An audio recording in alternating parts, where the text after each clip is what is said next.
जय जिनेंद्र दोस्तों, मैं हूं सीए रोहित चीपड़ एंड स्वागत है आपका हमारे एएफएम के फ्री कंसेप्ट बैच में, जहां पर हम पूरा एएफएम कवर कर रहे हैं यूट्यूब पर। इस बैच में हम सभी कंसेप्ट को बहुत डिटेल में समझेंगे, अप्लाई करेंगे personal and practical life examples में, एंड जितने भी ट्रिकी एडजस्टमेंट है, मिस्टेक पॉइंट्स है, जहां पर कंफ्यूजन हो सकता है, क्वेश्चन बिगड़ सकता है, सभी पॉइंट्स को करने वाले हैं डिटेल में डिस्कस। एंड सर, अगर ये कंसेप्ट बैच है तो क्या इस बैच के अंदर क्वेश्चन प्रैक्टिस नहीं करेंगे? तो इस बैच के अंदर हम एग्जांपल्स की प्रैक्टिस करेंगे, क्वेश्चन की प्रैक्टिस करेंगे क्वेश्चन बैच के अंदर। तो इस बार हमने एएफएम को दो पार्ट्स में डिवाइड कर दिया है, concept batch and question batch में। अगर आपको कंसेप्ट में प्रॉब्लम है, आप कंसेप्ट बैच को रेफर कर सकते हो, जहां पर सभी कंसेप्ट बहुत अच्छे से आपको एक्सप्लेन किए जाएंगे using examples, and mistake and tricky adjustment भी डिस्कस किए जाएंगे। इनकेस क्वेश्चंस में आपको प्रॉब्लम है तो क्वेश्चन बैच रेफर कर सकते हो, जहां पर सभी question study math, past year paper, RTP और एमटीपी हम डिटेल में करने वाले हैं डिस्कस। इनकेस दोनों में आपको थोड़ा बहुत कंफ्यूजन प्रॉब्लम है, दोनों पार्ट को रेफर करो एंड अच्छे से एग्जाम के लिए प्रिपेयर कर सकते हो। सेकंड पॉइंट रहता है स्टूडेंट का कि सर ये बैच किन स्टूडेंट्स के लिए रिलेवेंट है? सभी स्टूडेंट्स के लिए बैच रिलेवेंट रहने वाला है। आपने अगर एएफएम पहले पढ़ रखा है, इस बैच को रेफर करके रिवाइज कर सकते हो, एंड इन केस एएफएम पहले कभी नहीं पढ़ा है, एग्जाम पास में आ गए हैं, तो भी आप इस बैच को रेफर कर सकते हो एंड अच्छे से प्रिपेयर कर सकते हो, क्योंकि इस बैच के अंदर हम बेसिक से लेकर एडवांस तक सभी कंसेप्ट सीखेंगे एंड क्वेश्चन बैच के अंदर सभी क्वेश्चन करने वाले हैं डिस्कस। एंड इन बैचेस के अंदर जो भी नोट्स यूज करेंगे, नोट्स का लिंक डिस्क्रिप्शन बॉक्स में मिल जाएगा, वहां से आप एक्सेस कर सकते हो, डाउनलोड कर सकते हो, प्रिंट करके प्रिपरेशन में कर सकते हो यूज। यानी concept batch and question batch exam के लिए आपके लिए बिल्कुल सफिशिएंट रहने वाला है, एंड अच्छे से आप इनको यूज करके प्रिपेयर कर सकते हो। तो अब चलते हैं, वीडियो को लाइक करते हैं, स्टार्ट करते हैं आज के इस लेक्चर को। आज स्टार्ट कर रहे हैं chapter number 1, financial policy and corporate strategy को। बहुत ही स्पेशल चैप्टर है ये। पहले पूरा थ्योरेटिकल चैप्टर हुआ करता था, लेकिन रिसेंटली आईसीए ने प्रैक्टिकल कंसेप्ट ऐड करें, तो आज की क्लास में प्रैक्टिकल कंसेप्ट पर फोकस करेंगे।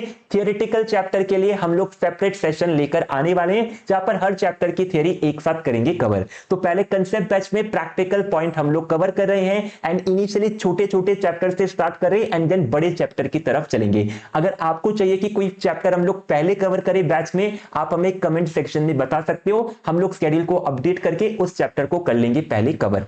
तो अब चलते हैं हमारे कंसेप्ट नोट्स पर, स्टार्ट करते हैं financial policy and corporate strategy के इस चैप्टर को। कंसेप्ट नोट्स का लिंक भी अगेन डिस्क्रिप्शन बॉक्स में अवेलेबल रहेगा। चैप्टर नंबर 1 है पास्ट ईयर के एनालिसिस की बात करते कि लास्ट 8 एग्जाम्स में क्या ट्रेंड रहा है। हर एग्जाम के अंदर आईसीए ने पूछा है, कंसिस्टेंट चैप्टर है, 4 मार्क्स का आईसीए पूछता है। जनरली थियरी के ऊपर फोकस रहता है, लेकिन जैन 26 में एक्सटर्नल फंड रिक्वायरमेंट का प्रैक्टिकल क्वेश्चन भी पूछा था, तो प्रैक्टिकल पार्ट भी हमारे लिए इंपॉर्टेंट है।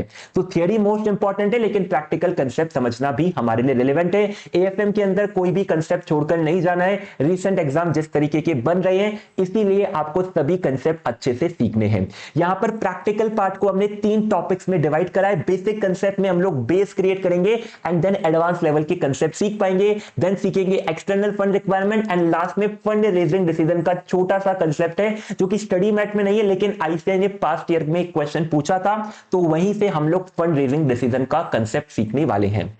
तो सबसे पहले टॉपिक बेसिक कंसेप्ट को स्टार्ट करते हैं, जहां पर हमारे पास मल्टीपल ग्रोथ रेट्स है। तो इन टाइप्स ऑफ ग्रोथ रेट्स को सीखना है, क्योंकि इसी के बेसिस पर आईसीए ने क्वेश्चन भी कर रखे हैं फ्रेम। चलते हैं हमारी स्टोरी पर, एंड स्टोरी से सीखते हैं हमारे बेसिक कंसेप्ट को। तो हर कंसेप्ट को सीखने के लिए हमने एक स्टोरी क्रिएट करी है, पर्सनल और प्रैक्टिकल लाइफ की। स्टोरी के थ्रू कंसेप्ट को सीखेंगे, देन कंसेप्ट को एनालाइज करेंगे, mistake point and tricky adjustment discuss करेंगे। तो आज की स्टोरी में क्या होने वाला है सर? आज की स्टोरी में गोकुल धाम सोसाइटी के 3 दोस्त हमें मिले हैं। तीनों ही दोस्त बिजनेस करते हैं। अब अपने अपने बिजनेस को कैसे ग्रो करते हैं, ये हमें सीखना है। तो इनके बिजनेस पर जाएं उससे पहले ग्रोथ के कंसेप्ट को सीखते हैं कि ग्रोथ का एक्चुअल में मीनिंग क्या है।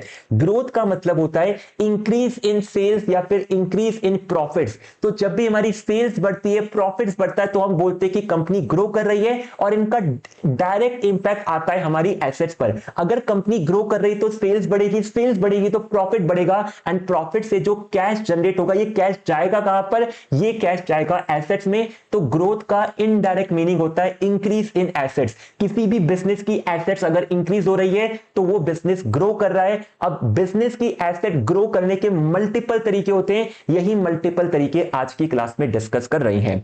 सबसे पहले हमारे साथ आ गए हैं आत्माराम भिड़े जी। इनका अचार और पापड़ का बहुत बढ़िया बिजनेस है, लेकिन बहुत ही कंजर्वेटिव अप्रोच रखते हैं, रिस्क बहुत कम लेना चाहते हैं एंड लिमिटेड रेट से ग्रो करना चाहते हैं। आत्माराम भिड़े जी ने इस साल कमाए हैं 100 रुपए एंड बिजनेस को एक्सपेंड करना चाहते, ग्रो करना चाहते, तो ये इन्वेस्ट कर देते हैं स्कूटर खरीदने के ऊपर, क्योंकि स्कूटर के थ्रू ये अपनी डिलीवरीज को और एफिशिएंट बना पाएंगे। तो 100 रुपए कमाते हैं, 100 रुपए का बाजार में स्कूटर आता है, तो 100 रुपए यूज करके बाजार में स्कूटर खरीद लेते हैं एंड इस स्कूटर को यूज करके बिजनेस को करते हैं ग्रो। तो यहां पर भिड़े साहब ने जो 100 रुपए कमाए उससे एसेट परचेज करी और एसेट यहां पर बिजनेस की इंक्रीज हुई एंड यहां पर भिड़े साहब ने ग्रोथ अचीव किया। इस ग्रोथ को क्या बोला जाता है, इस ग्रोथ को बोला जाता है internal growth rate. Personal life के अंदर इंटरनल ग्रोथ का मतलब आपने जो फंड इंटरनली जनरेट करे, इंटरनली जो प्रॉफिट कमाया उसको यूज करके आपने अपनी कंपनी की ग्रोथ को फंड कराए, कंपनी में एसेट लेकर आए हो। सेकंड हमारे साथ है यहां पर जेठालाल जी, गड़ा इलेक्ट्रॉनिक्स के मालिक हैं। ना ही कंजर्वेटिव अप्रोच फॉलो करते, ना ही एग्रेसिव अप्रोच फॉलो करते, बैलेंस अप्रोच रखते हैं और बैलेंस रेट से बिजनेस को यहां पर ग्रो करते हैं। तो जेठालाल जी ने भी इस साल 100 रुपए कमाए हैं और सोच रहे हैं बिजनेस को ग्रो करने का। ग्रो करने के लिए इनको कार परचेज करनी है, लेकिन कार की कॉस्ट आती है 200 रुपीज। तो जेठालाल जी सोचते हैं 100 रुपए हमने कमाए, 100 रुपए मार्केट से बोरो कर लेते हैं और ये 200 रुपीज से कार परचेज कर लेते हैं और कार के थ्रू हम अपने बिजनेस को एक्सपेंड करेंगे। कार के थ्रू बहुत सारी सिटीज में जाएंगे, अपने प्रोडक्ट को सेल करेंगे एंड बड़े बड़े ऑर्डर लेकर आएंगे। तो यहां पर जेठालाल जी ने 200 रुपीज की कार परचेज कर ली है एंड यहां पर जेठालाल जी ने क्या करा, इंटरनली तो 100 रुपए कमाए, लेकिन 100 रुपए ये बैंक से बोरो करके लाए। तो इंटरनल फंड और एक्सटर्नल फंड का एकदम बैलेंस अप्रोच रखते हुए मिक्स करके यहां पर नई एसेट लेकर आए हैं और नई एसेट से बिजनेस को कर रहे हैं ग्रो। यहां पर ये जो जेठालाल जी ने अप्रोच यूज करी है, ये बहुत ही सस्टेनेबल अप्रोच है, इसको ये सालों साल तक यूज कर सकते हैं। तो इस ग्रोथ रेट को बोला जाता है सस्टेनेबल ग्रोथ रेट। यहां पर बिजनेस की एसेट हो रही है इंक्रीज। एंड देन तीसरे हैं हमारे सुंदरलाल टोपीबाज। सुंदरलाल टोपीबाज का बहुत सारे बिजनेस है, बहुत सारे धंधे, इधर से उधर ट्रैवल करना पड़ता है। तो इन्होंने सोचा है कि हमें बिजनेस को एक्सपेंड करने के लिए बड़े बड़े खर्चे करने और बड़े बड़े खर्चे करने के लिए इन्होंने सोचा है कि एक प्राइवेट जेट होना चाहिए बिजनेस में, ताकि ट्रैवल थोड़ा इजी हो सके एंड बिजनेस का एक्सपेंशन किया जा सके। लेकिन यहां पर प्राइवेट जेट आता है 1000 रुपीज का। सुंदरलाल जी ने कमाए हैं इस साल 100 रुपए, लेकिन सुंदरलाल जी बहुत ही एग्रेसिव है, बहुत ही हाई स्पीड से ग्रो करना चाहते हैं। तो ये 100 रुपए कमा के 900 रुपए का लोन लेकर आ जाते हैं, 900 रुपए के एक्सटर्नल फंड लेकर आते हैं एंड देन 1000 रुपीज का प्राइवेट जेट परचेज करते हैं एंड इससे करते बिजनेस को एक्सपेंड। तो यहां पर सुंदरलाल जी की जो अप्रोच है, ये सुंदरलाल जी की अप्रोच डिपेंड करती है एक्सटर्नल फंड पे। इंटरनल फंड तो 100 रुपए मैक्सिमम एक्सटर्नल फंड लेकर आ रहे हैं, तो अगर एक्सटर्नल फंड से ग्रोथ को फाइनेंस करते हैं, इसको बोला जाता है एक्सटर्नल ग्रोथ रेट। इसी के ऊपर आईसीआई एमसीक्यू पूछता है, पर्सनल लाइफ का एग्जांपल था, अप्लाई करते प्रैक्टिकल लाइफ में एंड देखते कि प्रैक्टिकल लाइफ में एक्चुअल के अंदर तीनों ग्रोथ रेट में क्या क्या डिफरेंस आता है। प्रैक्टिकल लाइफ के अंदर हमारे साथ जुड़ चुके हैं मुकेश अंबानी जी, रिलायंस इंडस्ट्रीज के चेयरमैन, इंडिया के सबसे रिचेस्ट पर्सन है। आते हैं हमारे पास और बोलते हैं कि रिलायंस इंडस्ट्रीज को हमें ग्रो करना है, तो सीए साहब हमारी हेल्प करो कि किस तरीके से रिलायंस को ग्रो किया जाता है। हम बोलते हैं कि मुकेश अंबानी जी रिलायंस को ग्रो करना है, तो ऐसा करो, सबसे पहले रिलायंस की कुंडली लेकर आओ। कुंडली मतलब रिलायंस के फाइनेंशियल स्टेटमेंट लेकर आओ, क्योंकि चार्टेड अकाउंटेंट फाइनेंशियल्स के बेसिस पर आपको ऑप्शन दे पाएगा। तो यहां पर अंबानी जी ने अपने फाइनेंशियल्स अवेलेबल करा दिए और हमें बताना है कि कैसे अंबानी जी रिलायंस को ग्रो कर सकते, कौन कौन से ऑप्शन अवेलेबल है। तो यहां पर सबसे पहले कुंडली के अंदर आती है हमारी बैलेंस शीट। एएफएम के अंदर हमेशा बैलेंस शीट टी फॉर्मेट के अंदर हमें रीड करनी होती है, प्रिपेयर करनी होती है। तो टी फॉर्मेट में लेफ्ट हैंड साइड पर है equity and liability, right hand side पर है हमारी सारी एसेट। मुकेश अंबानी जी से हमने पूछा कितना आपने घर का पैसा इन्वेस्ट कर रखा है, कितना पैसा जेब से इन्वेस्ट कर रखा है। मुकेश अंबानी जी बोलते हैं 100 रुपए हमने इन्वेस्ट कर रखा है, तो 100 रुपए का इक्विटी कैपिटल यहां पर। देन हमने मुकेश अंबानी जी से पूछा आप इतने सालों से बिजनेस कर रहे हो तो इतने सालों से आपने पैसा कमाया होगा, प्रॉफिट कमाया होगा, प्रॉफिट का कुछ पार्ट आप री इन्वेस्ट करते आए होंगे बिजनेस में, तो कितना री इन्वेस्टेड प्रॉफिट है, मतलब कितना आपका रिजर्व है। मुकेश अंबानी जी बोलते हैं 50 रुपए का रिजर्व है। एंड देन हमने बोला कि ठीक है, ये 100 आपने जेब से लगाए, 50 रुपए आप री इन्वेस्ट करते आए, तो इक्विटी शेयर होल्डर्स की तरफ से 150 का इन्वेस्टमेंट है। तो क्या आपने बाहर से भी पैसा लिया है? तो मुकेश अंबानी जी बोलते हैं जितना पैसा घर का लगाया उतना पैसा बाहर का भी लाए, यानी 150 बाहर से लाए हैं डेट के थ्रू, तो यहां पर 150 का डेट है। और इसके साथ मुकेश अंबानी जी की रिलायंस की बैलेंस शीट होती है कंप्लीट। टोटल किया हमने तो 300 रुपीज की इक्विटी एंड लाइबिलिटीज है, और साथ में 300 रुपीज की यहां पर खड़ी है एसेट्स। तो ये बहुत ही सिंपल और सरल बैलेंस शीट है रिलायंस की। हमने बोला बहुत ही बढ़िया बैलेंस शीट है। अब हमें आपके इनकम स्टेटमेंट के दर्शन करवा दो कि इनकम स्टेटमेंट के अंदर क्या क्या सीन चल रहा है। तो अब यहां पर मुकेश अंबानी जी इनकम स्टेटमेंट के दर्शन करवा रहे हैं, और इनकम स्टेटमेंट के दर्शन के साथ साथ हमने मुकेश अंबानी जी को बोला है कि देखो 3 अप्रोच होती है कंपनी को ग्रो करने की, internal growth rate, sustainable growth rate and external growth rate. तीनों की कहानी हम आपको इनकम स्टेटमेंट के साथ एक्सप्लेन करेंगे। तो इनकम स्टेटमेंट यहां पर ओपन कर दिया है, और internal growth rate, sustainable growth rate और एक्सटर्नल ग्रोथ रेट को कर रहे हैं साथ में डिस्कस। सबसे पहले हमने पूछा मुकेश अंबानी जी से कितना प्रॉफिट कमाया आपने इस साल। मुकेश अंबानी जी बोलते हैं देखो 300 रुपए इन्वेस्ट करे थे, इस पर 10% का रिटर्न कमा लिया, मतलब 30 रुपीज का प्रॉफिट आफ्टर टैक्स कमाया है। तो यहां पर मुकेश अंबानी जी का प्रॉफिट आफ्टर टैक्स है 30 रुपीज। हमने बोला कि इसका करने का क्या प्लान है, तो उन्होंने बोला कि इसमें से 50% पैसा तो डिविडेंड की फॉर्म में डिस्ट्रीब्यूट करना पड़ता है, रिमेनिंग 50% कंपनी में री इन्वेस्ट कर सकते हैं। तो यहां पर 50% डिस्ट्रीब्यूट किया डिविडेंड की फॉर्म में, रिमेनिंग 50% हमने रिटेन कर लिया और 15 रुपीज को कंपनी में री इन्वेस्ट किया। अब हमने यहां पर मुकेश अंबानी जी को बोला देखो इंटरनल ग्रोथ रेट का कंसेप्ट बोलता है कि जो फंड इंटरनली जनरेट कर रहे हो केवल इसी को यूज करके ग्रोथ को आप फंड करो। तो यहां पर आपने 30 रुपीज जनरेट करे थे, लेकिन 15 रुपए बांट दिए तो 15 रुपए बचे। तो इन्हीं 15 रुपए को यूज करके आपको कंपनी को फंड करना है। इन 15 रुपए से आप नई एसेट लेकर आओ और रिलायंस को करो ग्रो। तो इंटरनल ग्रोथ रेट बहुत ही कंजर्वेटिव अप्रोच के साथ बोलता है कि इंटरनल फंड यूज करो, बाहर के पैसे को टच मत करो। तो बाहर से पैसा लेकर आना है क्या? बाहर से हमें नहीं पैसा लेकर आना है, बाहर से जीरो अमाउंट लेकर आएंगे।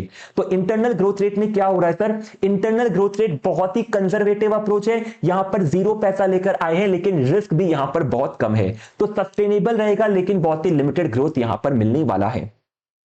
देन दूसरा हमने अप्रोच बताया कि रिलायंस को आप सस्टेनेबल ग्रोथ रेट से ग्रो कर सकते हो। अंबानी जी ने पूछा सस्टेनेबल क्या होता है? हमने बताया कि देखो 30 रुपए का तो प्रॉफिट था, 15 रुपए आपको बांटना ही था, 15 रुपए आप रिटेन कर रहे हो। ये रिटेन पैसा किसका होता है? रिटेन पैसा होता है इक्विटी वालों का, क्योंकि ये पूरा का पूरा प्रॉफिट इक्विटी का है, जिसमें से 15 रुपए इक्विटी को बांट दिए तो जो 15 रुपए बचे ये भी इक्विटी वालों का है। तो हम यहां पर बोलते हैं मुकेश अंबानी जी देखो आपने यहां पर इक्विटी एंड लाइबिलिटी साइड में बोला था कि जितना पैसा घर का लगा रखा है 150, उतना ही पैसा आपने लगा रखा है डेट का, यानी आपका डेट टू इक्विटी रेशियो 1:1 का है। आपका फाइनेंशियल स्ट्रक्चर इस तरीके का है कि आपने इक्विटी और डेट तीनों से ले रखा है फाइनेंस, सॉरी इक्विटी और डेट तीनों से, दोनों से आपने फाइनेंस कर रखा है। और आपका फाइनेंशियल स्ट्रक्चर बोलता है जितना पैसा इक्विटी से है उतना ही पैसा डेट से है। तो सस्टेनेबल ग्रोथ रेट का मतलब होता है कि आप इंटरनल फंड को यूज करके कंपनी को फाइनेंस करो, लेकिन आप एक्सटर्नल फंड भी लेकर आ सकते हो। कितना एक्सटर्नल फंड लेकर आ सकते हैं? हम इतना ही लेकर आ सकते हैं कि हमारा फाइनेंशियल स्ट्रक्चर डिस्टर्ब ना हो। तो फाइनेंशियल स्ट्रक्चर का मतलब क्या है? फाइनेंशियल स्ट्रक्चर मतलब कहां कहां से हमने फंड कर रखा है। तो यहां पर इक्विटी और डेट दो जगह से फंडिंग आ रखी है, तो फाइनेंशियल स्ट्रक्चर को मेंटेन रखना है। फाइनेंशियल स्ट्रक्चर बोलता है कि इक्विटी और डेट का अमाउंट सेम है, तो हमें यहां पर भी सस्टेनेबल ग्रोथ रेट में इतना ही पैसा रेज करना है न्यू फंड के थ्रू, एक्सटर्नल फंड के थ्रू, कि हमारा इक्विटी और डेट का अमाउंट बैलेंस रहे। तो यहां पर इक्विटी वालों की तरफ से अगर 15 रुपए आ रहे हैं तो डेट वालों की तरफ से भी 15 रुपए रेज किए जा सकते हैं। तो सस्टेनेबल ग्रोथ रेट बोलती है कि आपको फाइनेंशियल स्ट्रक्चर मेंटेन करते हुए कंपनी को ग्रो करना है। तो फाइनेंशियल स्ट्रक्चर हमारा मेंटेन रहेगा, 15 रुपए इक्विटी से, 15 रुपए डेट से। अगेन हमारा डेट और इक्विटी का पैसा बराबर है। तो सस्टेनेबल ग्रोथ रेट क्या बोलती है? सस्टेनेबल ग्रोथ रेट यहां पर बोल रही है कि 15 रुपए आप रेज कर सकते हो, बैलेंस अप्रोच के साथ यूज कराए, और रिस्क यहां पर लो है। तो यहां पर कंट्रोल रिस्क के बैलेंस अप्रोच है, क्योंकि हमने ज्यादा बाहर का फंड मार्केट में लेकर नहीं आए हैं। तो यहां पर 15 रुपए हमारे एक्सटर्नल फंड के 30 रुपीज के नए एसेट लेकर आएंगे और रिलायंस को किया जाएगा ग्रो। लास्ट आता है एक्सटर्नल ग्रोथ रेट। तो यहां पर भी प्रॉफिट आफ्टर टैक्स 30 का है, 15 रुपए बांट दिए, 15 रुपए यहां पर बच गए। अब एक्सटर्नल ग्रोथ रेट के अंदर हम लोग कुछ नहीं देखते, जितना फंड चाहिए बिजनेस के अंदर सारा फंड एक्सटर्नल सोर्स से लेकर आओ और कंपनी को ड्रास्टिकली हाई स्पीड के साथ ग्रो करो। तो एक्सटर्नल ग्रोथ रेट के अंदर हमारी जो कंपनी की ग्रोथ है ये फाइनेंस करते हैं एक्सटर्नल फंड। तो अंबानी जी ने बोला कि 50 रुपए एक्स्ट्रा चाहिए, तो 50 रुपए हम लोग एक्सटर्नल सोर्स से लेकर आ गए। तो 15 और 50 रुपए 65 रुपए कंपनी की ग्रोथ में जुड़ गए। तो एक्सटर्नल ग्रोथ रेट के अंदर हमारी जो कंपनी की ग्रोथ है ये फंड करी जाती है एक्सटर्नल सोर्सेज से। यहां पर 50 रुपीज रेस करें तो हाइयर ग्रोथ है और हाइयर यहां पर रिस्क भी रहता है। तो हाइयर ग्रोथ पोटेंशियल के साथ हमें हाइयर रिस्क भी फेस करने को मिलता है। अब यहां पर देखते हैं कि हमने कितनी कितनी ग्रोथ रेट अचीव करी है, internal growth rate, sustainable growth rate and external growth rate के थ्रू। तो ये ईयर 1 की बैलेंस शीट थी। अब प्रिपेयर करते ईयर 2 की बैलेंस शीट। तो यहां पर हमने सभी के सभी सिनारियो इवैल्यूएट कर लिए हैं। अब सभी सिनारियो को यहां पर हम लोग देखने वाले कि कितनी ग्रोथ हमने एक्चुअल में अचीव करी है। तो यहां पर हमारी बैलेंस शीट के अंदर इक्विटी एंड लायबिलिटी में इक्विटी कैपिटल आता है। सस्टेनेबल सबसे पहले इंटरनल ग्रोथ रेट की बात करते, तो इंटरनल ग्रोथ रेट के अंदर क्या इक्विटी कैपिटल में कोई चेंज था? कोई भी चेंज नहीं था। तो 100 का कैपिटल 100 है। क्या रिजर्व में कोई चेंज था? रिजर्व में चेंज था सर। हमारा इनिशियली रिजर्व था 50 रुपीज का और 15 रुपए हमने रिटेन करे, दोनों को ऐड करोगे तो यहां पर हमारा रिजर्व का नया टोटल आता है 65 रुपीज का। क्या हमने डेट के अंदर कोई चेंज करा? डेट के अंदर कोई चेंज नहीं करा, जितना डेट था वो कंटिन्यू था। तो यहां पर डेट था 150 का, तो टोटल होता है यहां पर 315। एसेट साइड में हमारे पास एसेट थे, तो इंटरनल ग्रोथ रेट में 15 रुपए जो हमने कमाए थे, यही 15 रुपए हम इन्वेस्ट करेंगे तो एसेट हमारे 15 रुपए से बढ़ जाते हैं। तो यहां पर एसेट हमारे 315 के हुए हैं। तो इंटरनल ग्रोथ रेट हमारी कितनी हुई? तो यहां पर हम इंटरनल ग्रोथ रेट को कैलकुलेट करते हैं। ईयर 1 के अंदर एसेट कितनी थी? तो ईयर 1 के अंदर हमारे पास एसेट 300 रुपीज की। तो ग्रोथ को मेजर किया जा रहा है एसेट्स की टर्म्स में कि एसेट कितनी इंक्रीज हुई है। तो यहां पर ईयर 1 में एसेट थी 300, ईयर 2 के एंड पर कितनी एसेट है? तो इंटरनल ग्रोथ रेट में एसेट हमारे पास 315 की है, तो 315 की एसेट हो गई। कंपनी कितना ग्रो करी है? तो 300 से 315 ग्रोथ हुई है यहां पर 5% की। तो 15 रुपए की ग्रोथ है, 15 बाय 300 करोगे 5% की ग्रोथ निकल कर आती है। तो मुकेश अंबानी जी को हमने बताया कि इंटरनल ग्रोथ रेट का ऑप्शन यूज करोगे, रिलायंस को 5% से ग्रो कर सकते हो। दूसरा ऑप्शन था सस्टेनेबल ग्रोथ रेट। तो सस्टेनेबल ग्रोथ रेट में क्या हुआ? जितना पैसा इंटरनली लेके आए उतना ही पैसा डेट से लेकर आए, फाइनेंशियल स्ट्रक्चर को मेंटेन रखा। तो यहां पर इक्विटी कैपिटल में कोई चेंज था क्या? इक्विटी कैपिटल तो सेम था। रिजर्व में चेंज था क्या? रिजर्व में जरूर चेंज था, 15 रुपए रिटेन किए थे तो ये ऐड हो जाएंगे और रिजर्व हो जाता है यहां पर 65 का। क्या यहां पर हमारे डेट में चेंज था? डेट में भी चेंज है, क्योंकि जो नए फंड हमने यहां पर रेज करे ये डेट के थ्रू रेज करे। तो 15 रुपए डेट से रेज करें तो 150 का डेट हो जाएगा, 150 प्लस 15 165 का। टोटल करोगे यहां पर तो ये टोटल आता है हमारा 330 का। और एसेट में भी हमारा चेंज आएगा, 15 रुपए इंटरनल थे, 15 रुपए एक्सटर्नल थे, 30 रुपीज की नई एसेट लेकर आओगे तो 300 प्लस 30 330 की एसेट है। तो यहां पर 330 आता है टोटल। तो अब यहां पर हमारा जो सेकंड केस था सस्टेनेबल ग्रोथ रेट का, ईयर 1 की एसेट तो सेम ही रहेगी। ईयर 1 की एसेट है 300 की, ईयर 2 की एसेट हो गई है 330 की। तो यहां पर ग्रोथ कितनी हुई? 300 से 330, 30 रुपीज की, परसेंटेज टर्म्स में 10% की। तो यहां पर हमने अंबानी जी को बोला कि सस्टेनेबल अप्रोच फॉलो करते हो, यानी आप अपना जो डेट टू इक्विटी का रेशियो है, अपना डिविडेंड पे आउट रेशियो है, फाइनेंशियल स्ट्रक्चर है, इसको मेंटेन करके ग्रो करना चाहते हो तो आप 10% से ग्रो कर सकते हो। देन फाइनल था हमारे पास external growth rate. External growth rate के अंदर इक्विटी कैपिटल से पैसा लेकर नहीं आए, रिजर्व था हमारा, इसके अंदर 15 रुपए रिटेन करे तो रिजर्व हमारा बढ़कर 65 हो गया। एंड एक्सटर्नल के केस में 50 रुपीज रेज करे थे डेट के थ्रू, तो 50 रुपीज डेट में ऐड कर दो। 150 का डेट हुआ करता था, 50 ऐड करेंगे ये होता है 200, टोटल आता है 365 का। 368 नहीं आएगा, 365। तो 365 यहां पर हमारा एक्सटर्नल ग्रोथ रेट के अंदर टोटल बन रहा है। एंड देन हमने चेक करा कि एसेट कितनी होगी, एसेट भी इतनी होगी, 50 प्लस 15 यानी 65 की एसेट यहां पर बड़ी है, तो 365 की यहां पर एसेट बन जाएगी। अब एक्सटर्नल ग्रोथ रेट के सीन को हम यहां पर चेक करते हैं। एक्सटर्नल ग्रोथ रेट में इनिशियली ईयर 1 के केस में तो 300 की एसेट थे, लेकिन ईयर 2 के एंड में एसेट हो गई है 365 के। कंपनी में कितना ग्रोथ आया? 365 यानी 365 माइनस 365 रुपीज का परसेंटेज के लिए 65/300, तो यहां पर कंपनी में अराउंड 22% की ग्रोथ देखने को मिली है। तो ये हमारी तीनों केसेस के अंदर ग्रोथ है। इंटरनल ग्रोथ रेट जो इंटरनल फंड से फाइनेंस होती है, सस्टेनेबल ग्रोथ रेट ये भी इंटरनल और एक्सटर्नल दोनों से फाइनेंस होती है, लेकिन यहां पर मेंटेन किया जाता है फाइनेंशियल स्ट्रक्चर को। एक्सटर्नल ग्रोथ रेट में कुछ भी नहीं देखते, जितना पैसा मिल रहा है सभी पैसा लगाओ कंपनी में और कंपनी को एक्सटर्नल ग्रोथ रेट के साथ करो यहां पर ग्रो। तो ये तीनों कंसेप्ट हैं, कवर करते कंसेप्ट नोट से। एंड इन कंसेप्ट के ऊपर आईसीएआई ने एमसीक्यू भी पूछा है, जो कि हम क्वेश्चन बैच में करेंगे प्रैक्टिस। तो इंटरनल ग्रोथ रेट क्या होती है? ये मैक्सिमम रेट है। मैक्सिमम रेट किस चीज की? हमारी सेल्स को, प्रॉफिट को और एसेट को ग्रो करने की। तो ये मैक्सिमम रेट है जिससे हम अपनी सेल्स, एसेट और अर्निंग्स को ग्रो कर सकते हैं। कैसे ग्रो करेंगे? केवल इंटरनल फंड्स को यूज करके, एक्सटर्नल फंड्स को टच भी नहीं करेंगे। तो यहां पर केवल रिटेन अर्निंग को यूज किया जाएगा, एक्सटर्नल फंड को यहां पर यूज नहीं किया जाएगा।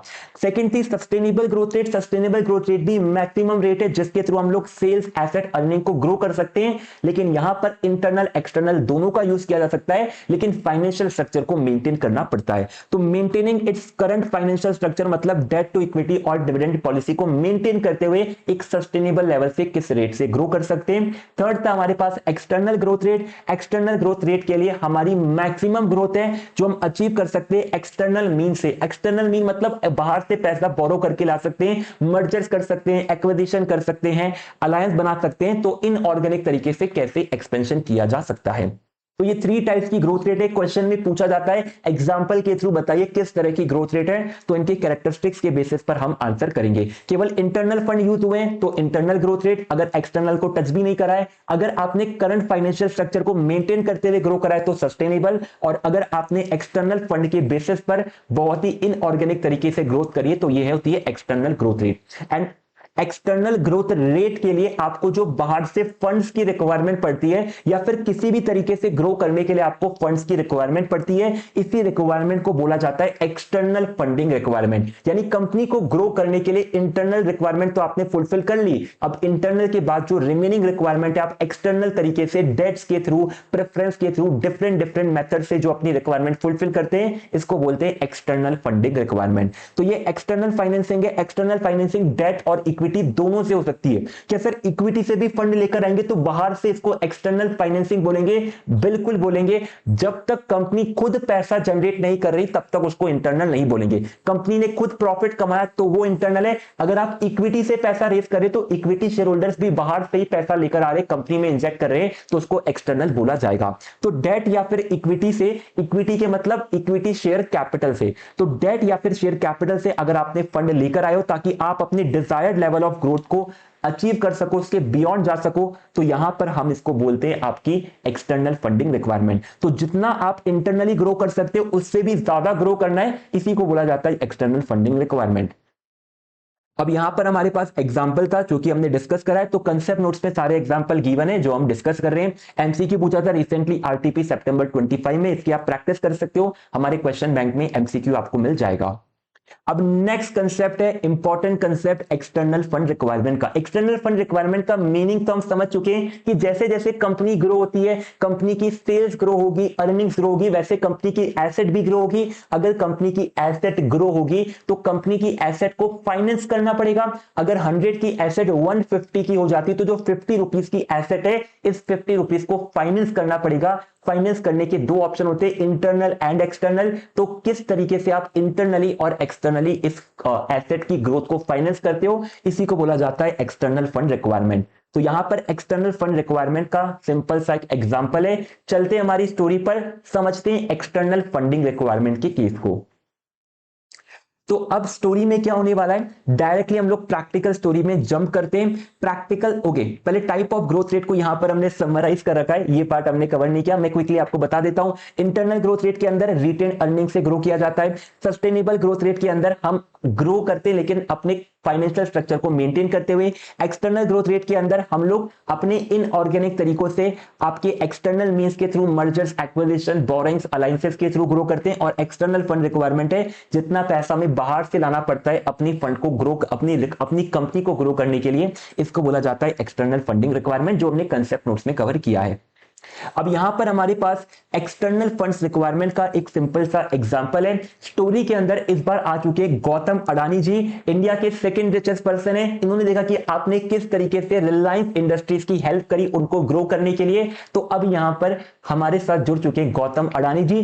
गौतम अडानी जी की एक खास बात है कि ये जब भी अपनी कंपनी को ग्रो करते हैं तो बहुत सारा एक्सटर्नल पैसा लेकर आते हैं। इनकी कंपनी में बहुत ज्यादा डेट होता है, ये जितना पैसा खुद इन्वेस्ट करते हैं उतना ही पैसा बाहर से भी लेकर आते हैं एंड देन कंपनी को करते हैं यहां पर ग्रो।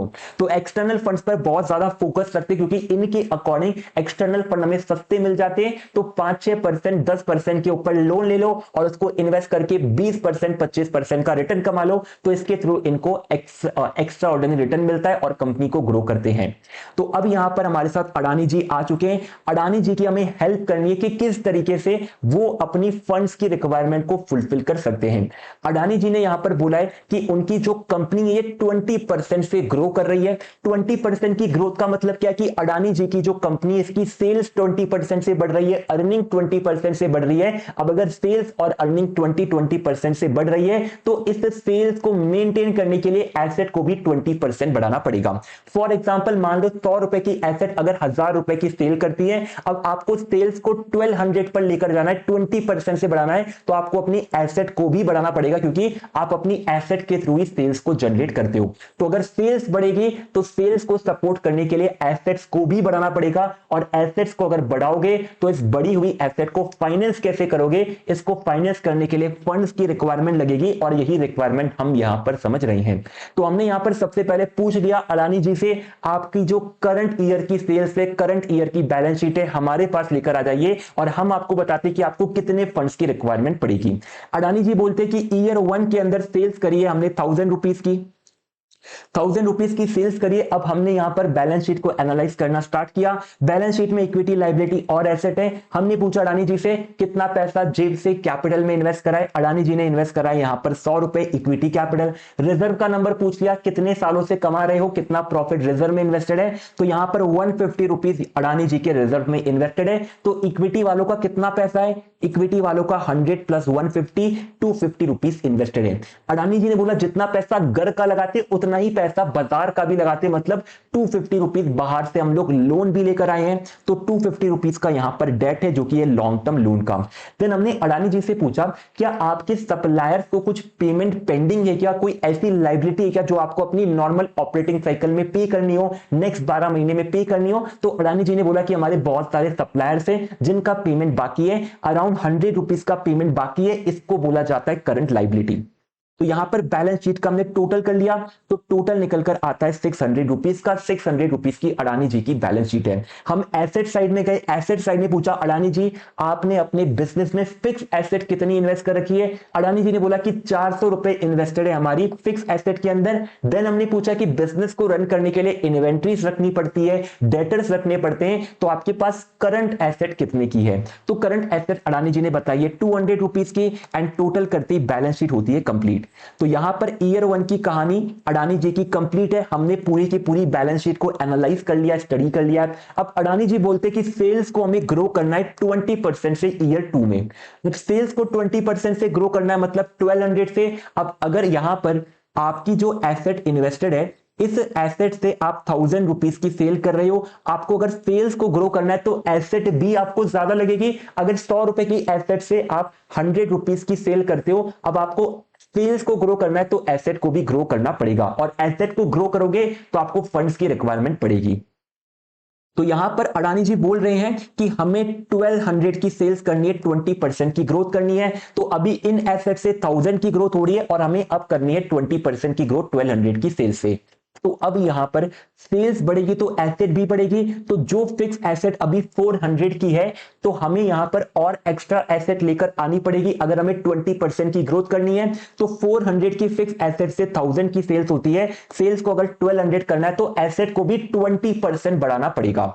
तो जिस रेट से सेल्स बढ़ेगी उस रेट से एसेट बढ़ेगी। तो हमने यहां पर अपनी फिक्स एसेट का नया नंबर कैलकुलेट करा, 400 की एग्जिस्टिंग थी, 20% का ग्रोथ फैक्टर ऐड किया, तो हमारी फिक्स एसेट बननी चाहिए यहां पर 480 रुपीस की। अब फिक्स एसेट के साथ साथ करंट एसेट भी तो ग्रो होगी। करंट एसेट मतलब इन्वेंट्री और डेटर्स, अगर सेल्स बढ़ेगी तो इन्वेंट्री का नंबर और डेटर का नंबर भी बढ़ेगा। तो जो करंट एसेट 200 की थी ये बढ़कर हो जाएगी 200 मल्टीप्लाई 1 प्लस 20% यानी 1.20, ये हो जाती है यहां पर 240 की। तो ये हमारे नई एसेट का नंबर है। एसेट 20% से बढ़ गई है, टोटल करते तो 720 की टोटल एसेट बन रही है। अब यहां पर हमें देखना है कि हमारी लायबिलिटी साइड में क्या कोई इंक्रीज आता है सेल्स बढ़ने से। तो करंट लायबिलिटी से स्टार्ट करते हैं। करंट लायबिलिटी बताती है कि सप्लायर को कितना पैसा देना है। अगर आप सेल्स ज्यादा करोगे तो सप्लायर से परचेज भी ज्यादा करोगे और सप्लायर का आउटस्टैंडिंग भी बढ़ जाएगा। तो अगर सेल्स 20% बढ़ेगी तो जो सप्लायर का अमाउंट ड्यू है ये भी 20% से बढ़ना चाहिए। तो करंट लायबिलिटी जो 100 की है ये भी 20% से बढ़ जाती है। तो करंट लायबिलिटी यहां पर हमारी 20% से बढ़कर 120 हो गई है। अब यहां पर हमारे पास शेयर कैपिटल रिजर्व और लॉन्ग टर्म लोन है। क्या इनके ऊपर इंपैक्ट आता है सेल्स का? सेल्स का इंपैक्ट इनके ऊपर नहीं आता है। सर क्यों नहीं आता है? अब आप चाहे 1000 की सेल्स करो, 1200 की, 1500 की, इक्विटी कैपिटल तो आपने जितना इन्वेस्ट करा है वो तो हमेशा ही उतना ही रहेगा। तो इक्विटी कैपिटल यहां पर 100 का ही रहेगा। देन जो रिजर्व हमारे 150 के, ये 150 के रिजर्व भी सेम ही रहने वाले हैं। जो प्रॉफिट कमाओगे उससे रिजर्व बढ़ जरूर जाएंगे, लेकिन अभी के लिए आपके इक्विटी कैपिटल के रिजर्व में कोई भी चेंज नहीं आएगा। तो रिजर्व भी हमारे 150 के रहेंगे। लॉन्ग टर्म लोन, जब तक आप नया लोन नहीं लोगे तब तक तो लोन का अमाउंट नहीं बढ़ने वाला। तो लॉन्ग टर्म लोन भी 250 के रहेंगे। तो यहां पर बैलेंस शीट को बैलेंस करो। यहां पर टोटल आ रहा है 720 का और यहां पर आप टोटल करते हो तो ये आता है 620 का। तो यहां पर 620 है, यहां पर 720 है। बैलेंस शीट हमारी टोटल नहीं हो रही है, मैच नहीं हो रही है। मतलब लायबिलिटी साइड के अंदर एक और अमाउंट आपको लेकर आना पड़ेगा। लायबिलिटी साइड में आपको एडिशनल फंड लेकर आने पड़ेंगे। तो यहां पर कितने एडिशनल फंड रिक्वायर्ड है ताकि ये 720 की एसेट को हम फाइनेंस कर सके? तो हमें टोटल यहां पर बैलेंसिंग फिगर जो है 100 रुपीज के फंड रिक्वायर्ड है। अब ये 100 रुपीज के फंड आएंगे तभी जाके 720 की एसेट फाइनेंस हो पाएगी। अभी इनका टोटल करने पर 620 आ रहा है। तो 620 के इक्विटी लायबिलिटी से 720 की एसेट फाइनेंस नहीं हो सकती। मतलब 100 रुपीज के एडिशनल फंड यहां पर रिक्वायर्ड है। अब ये एडिशनल फंड जो हमने कैलकुलेट करा है ये तो बैलेंस शीट अप्रोच से कैलकुलेट करा है। इसको कैलकुलेट करने का एक तरीका और है एंड देन इसी तरीके के बेसिस पर हम सीखने वाले हैं फंड रिक्वायरमेंट के कंसेप्ट को। तो यहां पर हमने सीखा क्या है सर? हमने यहां पर सीखा है कि कंपनी की सेल्स बढ़ती है तो कंपनी को एसेट बढ़ानी पड़ती है और एसेट बढ़ेगी तो एसेट को फाइनेंस करने के लिए पैसों की रिक्वायरमेंट आएगी और इसी रिक्वायरमेंट को बोला जाता है फंड रिक्वायरमेंट।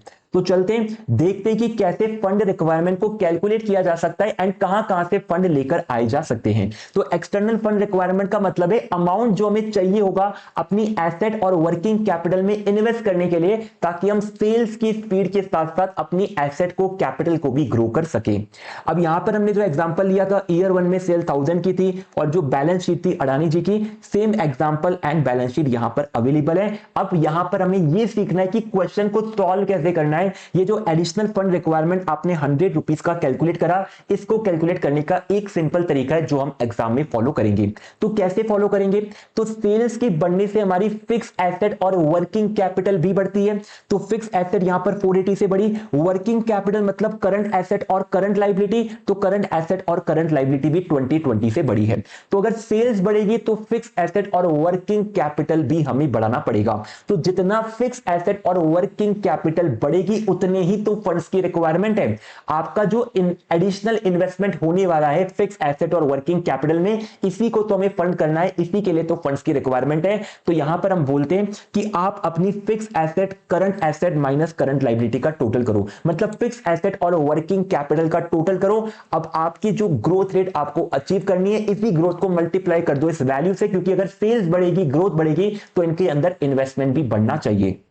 तो यहां पर सबसे पहला स्टेप होता है फिक्स एसेट और वर्किंग कैपिटल। वर्किंग कैपिटल मतलब current asset minus current liability. तो फिक्स एसेट और वर्किंग कैपिटल के अंदर इन्वेस्टमेंट बढ़ेगा, कितना बढ़ेगा? जिस रेट से आपको ग्रो करना है। तो हमारे केस के अंदर फिक्स एसेट इनिशियली कितने थे? 400 के, करंट एसेट था 200 का, करंट लायबिलिटी था 100 का। तो 200 माइनस 100 यानी 100 का वर्किंग कैपिटल था। तो फिक्स एसेट था हमारे पास 400 का, वर्किंग कैपिटल था 100 का, यानी 500 रुपीज बिजनेस में इन्वेस्टेड थे। अब अगर बिजनेस 20% से ग्रो करेगा तो ये भी 20% से ग्रो करेगा, एंड ये जो 20% की ग्रोथ है यही हमें फंड करनी है। तो इसको मल्टीप्लाई कर दो ग्रोथ रेट से, तो 20% ये आता है 100। तो बैलेंस शीट अप्रोच से भी आप कैलकुलेट कर सकते हो या फिर ये शॉर्टकट अप्रोच से भी ग्रो कर सकते हो, दोनों का कंसेप्चुअल मीनिंग सेम है। तो यहां पर 100 रुपीज के फंड्स की रिक्वायरमेंट है। अब 100 रुपीज के फंड्स की रिक्वायरमेंट दो तरीके से फुलफिल हो सकती है, इंटरनल एंड एक्सटर्नल। तो पहले चेक करो कि हमारे इंटरनल तरीके से हमने कितना प्रॉफिट जनरेट करा है जिसको हम लोग कंपनी में री इन्वेस्ट कर सकते हैं। तो पहले इंटरनल तरीके में हम चेक करते कितना पैसा, कितना प्रॉफिट हमने रिटेन करा है, जनरेट करा है। तो यहां पर माइनस कर दो retain earning expected in next year, यानी जिस ईयर में आप 20% से ग्रो कर रहे हो उस ईयर में प्रॉफिट कितना कमाओगे, क्योंकि प्रॉफिट आपके कुछ पार्ट को फाइनेंस कर देगा। तो यहां पर प्रॉफिट हमने मान लेते कैलकुलेट करा कि नेक्स्ट ईयर का प्रॉफिट आ रहा है 20 रुपीज का।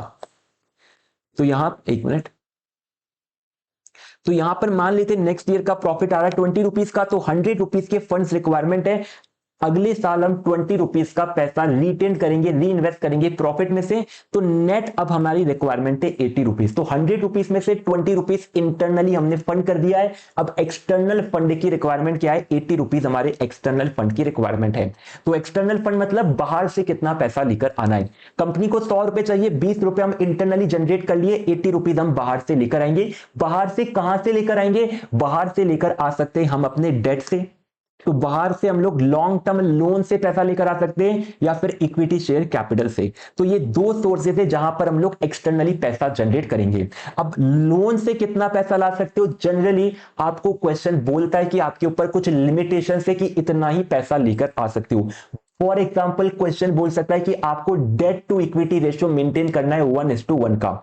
जैसे यहां पर अभी डेट टू इक्विटी कितना मेंटेन है, इक्विटी है 100 प्लस 150 250 का, और डेट भी है 250 का, दोनों का वैल्यू सेम है, यानी डेट टू इक्विटी दोनों बराबर है। तो हमारा 1:1 का डेट टू इक्विटी है। तो क्वेश्चन बोल सकता है कि आपको डेट टू इक्विटी मेंटेन करना है। तो अभी यहां पर डेट टू इक्विटी अगर मेंटेन करना है तो आप कितना पैसा रेज कर सकते हो डेट से, वो चेक करना पड़ेगा।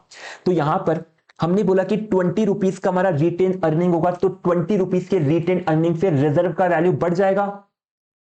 अभी तक जो रिजर्व 150 का है, 20 रुपीज के रिटेन अर्निंग से रिजर्व का वैल्यू बढ़ जाएगा। 20 रुपीज से जैसे रिजर्व बढ़ा तो इक्विटी का टोटल कितना हुआ, इक्विटी का टोटल हुआ 100 प्लस 150 प्लस 20, तो इक्विटी का टोटल हुआ 270। हमारा डेट टू इक्विटी रेशियो 1:1 का, यानी जितना इक्विटी उतना ही डेट। तो 270 का अगर इक्विटी है तो 270 का डेट लेकर आ सकते हैं।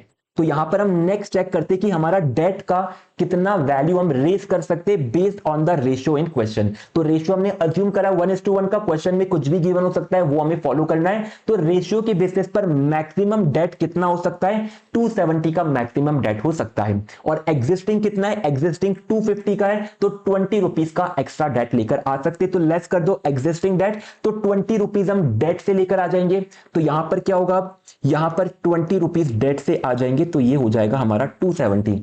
अभी यहां पर 20 रुपीज डेट से आ गए। टोटल रिक्वायरमेंट कितनी थी, टोटल रिक्वायरमेंट थी 100 की, 20 रुपीज इंटरनली आ गई, 20 रुपीज डेट से आ गई। तो रिमेनिंग कहां से आएगी, रिमेनिंग जो बचेगा इक्विटी से आएगा। तो 100 में से 20 आ गया, 20 आ गया, तो 20 दो बार माइनस करोगे तो रिमेनिंग बचता है 60 रुपीज। 60 रुपीज लाएंगे इक्विटी कैपिटल से। तो रिमेनिंग बैलेंस जो होता है इक्विटी से लेकर आना है। 80 रुपीज की टोटल एक्सटर्नल रिक्वायरमेंट थी जिसमें से डेट से 20 रुपीज पूरे हुए, रिमेनिंग 60 रुपीज आएंगे इक्विटी के थ्रू।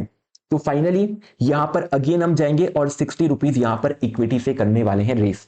तो इस तरीके से एक्सटर्नल फंडिंग रिक्वायरमेंट को कैलकुलेट करना है एंड डिसाइड करना है कहां कहां से कितना पैसा आएगा। अब यहां पर कुछ मिस्टेक्स पॉसिबल है जिनको हमें समझना है।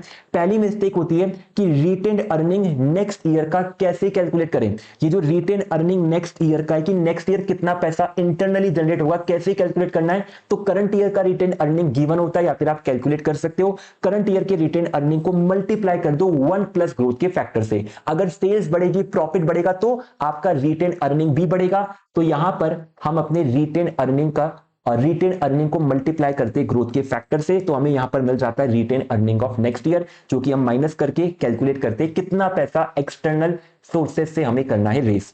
एंड यहां पर एक और इंपॉर्टेंट पॉइंट है कि जब वर्किंग कैपिटल कैलकुलेट किया जाता है तो वर्किंग कैपिटल होता है current asset minus current liability. तो इस करंट लायबिलिटी के अंदर किसी भी तरह का लोन ऐड नहीं करते हैं। करंट लायबिलिटी के अंदर यहां पर जो करंट लायबिलिटी गिवन होता है जैसे आपके ट्रेड पेबल्स है, प्रोविजन है, इनको कंसीडर करते हैं, लेकिन यहां पर किसी भी तरह का लोन कंसीडर नहीं करते। तो यहां पर कोई शॉर्ट टर्म लोन भी अगर गिवन होगा तो short term loan current liability का पार्ट नहीं बनेगा, क्योंकि short term loan working capital का पार्ट नहीं होता। वर्किंग कैपिटल में आपके बिजनेस के जो लायबिलिटीज होते हैं जो कि शॉर्ट टर्म होते हैं उनको कंसीडर करते हैं। तो ये हमारा सिंपल सा मेथड ऑफ सॉल्विंग था जो कि हमने एग्जांपल के थ्रू देख लिया है। इलस्ट्रेशन 1 है और एडिशनल क्वेश्चन 2 है जो कि जन 26 में पूछा गया था। क्वेश्चन बैच में करेंगे प्रैक्टिस। अब हमारे पास लास्ट कंसेप्ट है यहां पर फंड रेजिंग डिसीजन का। चलते समझते फंड रेजिंग डिसीजन को एंड एग्जांपल के थ्रू करते हैं ऑब्जर्व। तो फंड रेजिंग डिसीजन को समझने के लिए हमारे साथ जुड़ चुके हैं सीए कुमार मंगलम बिरला जी। कुमार मंगलम बिरला जी की बहुत सारी कंपनी है, खुद का आदित्य बिरला ग्रुप है और इसी में से इनका एक one of the major investment है वोडाफोन आइडिया वीआई कंपनी में। तो वीआई कंपनी के ये एक तरीके से प्रमोटर है, मेजोरिटी स्टेक होल्ड करते हैं वीआई कंपनी के अंदर। यहां पर वीआई कंपनी को रिवाइव करना चाहते हैं, वीआई कंपनी को वापस से मार्केट में लेकर जाना चाहते हैं। तो सोच रहे हैं कि वीआई कंपनी को वापस से मार्केट में लेकर जाना है तो फंड्स की रिक्वायरमेंट है। ये फंड्स की रिक्वायरमेंट कहां से फुलफिल करनी चाहिए? अभी हमने क्या सीखा था? अभी हमने सीखा था कि फंड्स की रिक्वायरमेंट को कहां से फुलफिल कर सकते हैं। मतलब आपके पास ऑप्शन है कि डेट से फुलफिल कर सकते हो, इक्विटी से फुलफिल कर सकते हो। अब दोनों में से ऑप्शन बेटर कौन सा होगा? तो फंड रेजिंग डिसीजन में बात करेंगे कि ऑप्शन बेटर कौन सा है। कैसे पता चलेगा कि कौन सा ऑप्शन बेटर है? जिस भी ऑप्शन से आपके इक्विटी शेयर का प्राइस बढ़ता है, आपकी नेटवर्थ बढ़ती है, वही ऑप्शन आपके लिए बढ़िया रहेगा। तो यहां पर कुमार मंगलम बिरला जी अपना एनालिसिस करते हैं। ईयर 0 से स्टार्ट करते हैं। ईयर 0 में चेक करते हैं कि हमने टोटल इन्वेस्टमेंट कितना कर रखा है इक्विटी और डेट के थ्रू। तो यहां पर ईयर 0 का इन्वेस्टमेंट स्टार्ट होता है कि हमने इक्विटी में कितना इन्वेस्ट करा है। तो हमने वोडाफोन आइडिया में 100 रुपीज इक्विटी में इन्वेस्ट कर रखे। डेट में कितना इन्वेस्ट कर रखा है? डेट में भी 100 रुपीज इन्वेस्ट कर रखे और डेट हम लोग लेकर आए हैं 8% की इंटरेस्ट रेट पर। तो 8% की रेट पर डिवेंचर हमने रेस करा है। टोटल कैपिटल कितनी बन जाती है? टोटल कैपिटल इन्वेस्टेड है 200 रुपीज की। देन यहां पर बिरला जी ने देखा कि इनका रिटर्न कितना है कैपिटल पर। टोटल कैपिटल कितनी है? 200। इस कैपिटल पर रिटर्न कितना कमाते हैं? इस पर कमाते हैं 10% का और इसको बोला जाता है रिटर्न ऑन कैपिटल एम्प्लॉयड। तो रिटर्न ऑन कैपिटल एम्प्लॉयड बताता है कि आपने इक्विटी और डेट मिलाकर जो टोटल कैपिटल इन्वेस्ट करिए इस पर कितना रिटर्न कमा रहे हो। तो हम यहां पर 10% का रिटर्न कमा रहे हैं 200 की कैपिटल पे। तो 200 का 10% जो होता है 20 रुपीज का अर्निंग हो रहा है। ये अर्निंग होता है जो कि डेट और इक्विटी दोनों के लिए अवेलेबल है। तो इक्विटी के लिए तो अर्निंग होता है अर्निंग आफ्टर टैक्स और डेट के लिए होता है इंटरेस्ट। तो दोनों को ऐड कर दोगे, मान लो टैक्स एग्जिस्ट नहीं करता है तो ये आता है अर्निंग बिफोर इंटरेस्ट टैक्स। तो यहां पर ईबीआईटी आया यहां पर 20 रुपीज का। अब ईबीआईटी 20 रुपीज का जिसमें इंटरेस्ट आपने पे नहीं किया है तो कर दो। ईबीआईटी का मतलब होता है अर्निंग बिफोर इंटरेस्ट और टैक्स, मतलब इंटरेस्ट और टैक्स का खर्चा देने से पहले की अर्निंग। तो इंटरेस्ट नहीं दिया है तो दे दो। कितना इंटरेस्ट बनता है? 8% डिबेंचर, तो 8% का इंटरेस्ट ऑन 100 रुपीज, तो 8 रुपीज का इंटरेस्ट है। तो यहां पर हमने 8 रुपीज का इंटरेस्ट माइनस कर दिया। तो इंटरेस्ट माइनस करने के बाद हमारी अर्निंग आती है 12 रुपीज की। तो 12 रुपीज की यहां पर अर्निंग बनकर आ रही है। इस 12 रुपीज की अर्निंग को अगर मैं पीई रेशो से मल्टीप्लाई कर दूं तो मुझे मिल जाएगा मार्केट कैपिटल।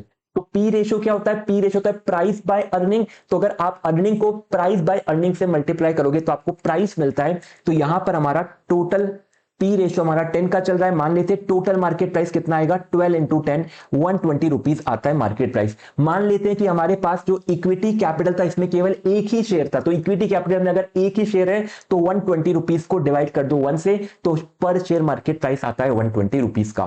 तो ये हमने एनालिसिस करा है ईयर 0 का। अब हमारे बिरला जी सोच रहे कि कहां से पैसा रेस करें। पैसा कितना चाहिए? तो 100 रुपए और चाहिए वीआई को वीआई को वापस से ग्रो करने के लिए। तो ये 100 रुपए कहां से रेस करें? दो ऑप्शन है। कौन कौन से दो ऑप्शन है? इक्विटी से रेस करें या फिर डिबेंचर से रेस करें। तो यहां पर ऑप्शन कौन कौन से हमारे पास?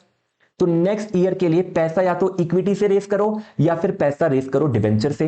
इक्विटी के लिए एक इक्विटी शेयर इशू करना पड़ेगा, डिबेंचर के लिए एक डिबेंचर इशू करना पड़ेगा। तो पहला ऑप्शन हम लोग मान लेते कि आप इक्विटी शेयर से पैसा रेस करना चाहते हो, तो जो इक्विटी कैपिटल 100 का है, इस पे अगर आपने एक शेयर रेस करा तो इसमें 100 और जुड़ जाएगा, तो इक्विटी कैपिटल बन जाएगा यहां पर 200 रुपीज का। डेट का कैपिटल सेम ही रहेगा, तो डिबेंचर रहेगा 100, तो रिटर्न टोटल कैपिटल बन जाता है 300 का, तो 300 टोटल हमने इन्वेस्टमेंट किया है। इस 300 के इन्वेस्टमेंट पर कितना रिटर्न कमाएंगे, जो हमारा रिटर्न ऑन कैपिटल एम्प्लॉयड है 10%, तो 10% कमाएंगे। 300 का 10% मतलब 30 रुपीज आता है earning before interest and tax. इस 30 रुपीज में आपने इंटरेस्ट नहीं दिया है तो पे कर दो, तो 8% डिबेंचर है 100 रुपीज के, तो 8 रुपीज का इंटरेस्ट बनता है, तो 8 रुपीज का इंटरेस्ट दिया, तो नेट हमारा अर्निंग कितना बनता है 30 माइनस 8 22 रुपीज। 22 रुपीज का नेट अर्निंग है। पी रेशियो कितना चल रहा है टेलीकॉम इंडस्ट्री का, टेलीकॉम इंडस्ट्री का पी रेशियो चल रहा है 10 का, दोनों को मल्टीप्लाई करेंगे हमें मिल जाएगा यहां पर total market capital. 22 multiply by 10 220 होता है टोटल मार्केट कैपिटल। अब यहां पर आपको लगेगा कि सर कंपनी का वैल्यू तो बढ़ गया यहां पर, तो यही ऑप्शन लेना चाहिए, लेकिन हमें चेक करना पड़ेगा कि कंपनी का वैल्यू तो ऑब्वियसली यहां पर बढ़ा है, लेकिन पर शेयर पर क्या इंपैक्ट आया है। तो 220 टोटल कंपनी का वैल्यू, कंपनी के पास नंबर ऑफ शेयर्स कितने, कंपनी के पास इनिशियली एक ही इक्विटी शेयर था, हमने नया इक्विटी शेयर रेज करा, तो यहां पर हमारे पास 2 इक्विटी शेयर है, तो 2 इक्विटी शेयर का वैल्यू 220 रुपीज है, तो 220 डिवाइड बाय 2 करोगे तो यहां पर वैल्यू आता है 110 का। तो यहां पर अगर आपने इक्विटी से पैसा रेज करा तो इक्विटी शेयर का जो मार्केट प्राइस है ये 120 से कम होकर 110 रह गया है, तो इस ऑप्शन को सिलेक्ट नहीं करेंगे। तो दूसरा ऑप्शन क्या था, दूसरा ऑप्शन था कि डेट के थ्रू पैसा रेज करो। तो दूसरा ऑप्शन है कि हम डिबेंचर रेस कर सकते हैं, तो डिबेंचर से पैसा रेस करोगे तो इक्विटी कैपिटल जो 100 का ये तो 100 ही रहेगा, तो इक्विटी कैपिटल 100, डेट जो हमारा 100 का था ये बढ़कर हो जाएगा 200, तो डेट यहां पर बढ़कर 200, टोटल बन जाता है हमारा 300 का। अगेन 300 पर हम लोग 10% का रिटर्न कमाएंगे, तो 30 रुपीज का ईबीआईटी। अब हमें इंटरेस्ट देना है, इंटरेस्ट कितना बनेगा, 8% डिबेंचर है 200 रुपीज के, तो 200 का 8% 16 रुपीज का इंटरेस्ट देना है, तो 16 का इंटरेस्ट देकर 14 रुपीज का आता है अर्निंग। ये 14 रुपीज का अर्निंग है, इसको पी रेशियो से मल्टीप्लाई करो, तो टेलीकॉम का पी रेशियो चल रहा है 10 का, तो 14 इंटू 10 टोटल मार्केट वैल्यू आता है 140, तो 140 टोटल मार्केट वैल्यू, लेकिन पर शेयर का वैल्यू कितना है, एक शेयर का वैल्यू कितना है, तो यहां पर तो आपके पास एक ही शेयर है, तो 140 डिवाइड बाय 1, यहां पर एक शेयर का मार्केट वैल्यू 140 है, तो यहां पर 120 से 140 तक मार्केट वैल्यू बढ़ चुका है इक्विटी शेयर का, तो डेट के थ्रू पैसा रेज करना एफिशिएंट रहने वाला है। तो इस तरीके से फंड रेजिंग डिसीजन का एनालिसिस होता है। चलते हैं कंसेप्ट नोट्स पर, कंक्लूड करते हैं। तो यहां पर हम लोग देखते हैं कि अगर आपको फंड चाहिए एक्सपेंशन के लिए तो डेट से रेज करें या इक्विटी से रेज करें, एंड कौन से मेथड को यूज करना है जिस मेथड से हमारा वैल्यू ऑफ इक्विटी शेयर बढ़ेगा। तो यहां पर डेट से या इक्विटी से उस ऑप्शन को सिलेक्ट करेंगे जिसके थ्रू मार्केट प्राइस हमारा हायर होगा, ज्यादा होगा। कुछ इंपॉर्टेंट फॉर्मूले और कैलकुलेशन इन्वॉल्व होते हैं। रिटर्न ऑन इक्विटी मतलब कि आपने 1 रुपए के इक्विटी इन्वेस्टमेंट पर कितने रुपए का रिटर्न जनरेट करा, तो यहां पर प्रॉफिट आफ्टर टैक्स को डिवाइड करते इक्विटी कैपिटल प्लस रिजर्व से, क्योंकि ये दोनों इक्विटी शेयर होल्डर फंड का पार्ट है। यानी अगर 100 रुपए इक्विटी शेयर होल्डर में आपने इन्वेस्ट करे तो उसके ऊपर कितने रुपए का रिटर्न जनरेट करा है, प्रॉफिट कमाया है, ये रिटर्न ऑन इक्विटी होता है। तो रिटर्न ऑन कैपिटल एम्प्लॉयड क्या है, कैपिटल के अंदर equity share holder, debt holder, preference holder सभी लोग आ जाते हैं जिसने कंपनी में इन्वेस्टमेंट करा है। यानी 100 रुपीज का अगर कैपिटल एम्प्लॉयड है, इसके ऊपर कितना रिटर्न कमाया, तो कैपिटल में इक्विटी, रिजर्व, डेट, प्रेफरेंस जो भी है सब आ जाएगा, और कितना रिटर्न कमाते हैं उनके ऊपर, इनके ऊपर कमाते हैं हम लोग profit before interest and tax, तो पीबीआईटी यहां पर रिटर्न का काम करता है। यहां पर अगर डेट का वैल्यू कैलकुलेट करना हो तो इंटरेस्ट के अमाउंट को इंटरेस्ट की रेट से डिवाइड करोगे, वैल्यू ऑफ डेट आपको मिल जाएगा, क्योंकि हमें पता है कि डेट को इंटरेस्ट रेट से मल्टीप्लाई करने पर इंटरेस्ट का अमाउंट मिलता है, तो इंटरेस्ट रेट को राइट हैंड साइड में डिवाइड करा दोगे तो interest amount by interest rate करके वैल्यू ऑफ डेट मिलेगा। पीई रेशियो क्या होता है, price to earning ratio, price divide by earning per share करने से पीई रेशियो मिलता है। सेम एग्जांपल जो हमने डिस्कस किया था वो यहां पर गिवन है, एंड यहां पर नवंबर 19 का एक क्वेश्चन है जो कि हम क्वेश्चन बैच में करने वाले हैं प्रैक्टिस। तो ये हमारा चैप्टर नंबर 1 का प्रैक्टिकल कंसेप्ट था जो कि हमने सीख लिया है, डिस्कस कर लिया है। क्वेश्चन प्रैक्टिस करेंगे क्वेश्चन प्रैक्टिस बैच के अंदर। आपका कोई भी डाउट क्वेश्चन रहता है चैट सेक्शन में आप पूछ सकते हो। सेशन अगर पसंद आता है तो कमेंट सेक्शन में एक रेड हार्ट आप ड्रॉ कर देना, एंड आपका कोई भी फीडबैक रहता है इस सेशन को लेकर जरूर शेयर करिएगा। आज के सेशन में इतना ही, मिलते हैं आप सभी से नेक्स्ट सेशन के अंदर।